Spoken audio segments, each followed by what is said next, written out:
नमस्कार शेतकरी बांधवांनो, एमटे वर्ल्ड टीव्ही या यूट्यूब चॅनलवरती तुमचं पुन्हा एकदा स्वागत आहे। कापूस सोयाबीन उत्पादक शेतकऱ्यांच्या खात्यावर आज दुपारी 4 वाजता पैसे होणार जमा। नेमकी बातमी काय आहे जाणून घेऊया। राज्यातील तमाम शेतकरी कापूस सोयाबीन उत्पादक 5,000 रुपये खात्यावर कधी वर्ग होणार याची वाट बघत आहेत। मात्र शेतकऱ्यांच्या खात्यावर ही रक्कम नेमकी कधी पडणार यात उलट सुलट चर्चा पाहायला फक्त मिळत आहेत। शेतकऱ्यांचं समाधान करणारा हा आजचा व्हिडिओ आहे, कारण यात आम्ही पैसे कधी व कसे जमा होणार हे सांगणार आहोत। मिळालेल्या माहितीनुसार कापूस सोयाबीन उत्पादक शेतकऱ्यांच्या खात्यावर थेट दिनांक 23 पासून पैसे वर्ग केले जाणार आहेत।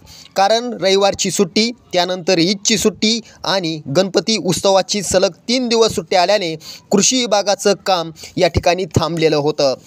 मात्र आज राज्य सरकारकडून म्हणजेच शासनाकडून आज दुपारी 4 वाजता पैसे कृषी विभागाच्या अकाउंटला वर्ग होणार असून शेतकऱ्यांच्या खात्यावर दिनांक 23/9/2024 म्हणजेच सोमवारपासून शेतकऱ्यांच्या खात्यावर ही जी काय अनुदानाची रक्कम आहे ती वितरित केली जाणार आहे। त्यामुळे राज्यातील शेतकऱ्यांना मोठा दिलासा मिळाला आहे। व्हिडिओ कसा वाटला आम्हाला नक्की कळवा।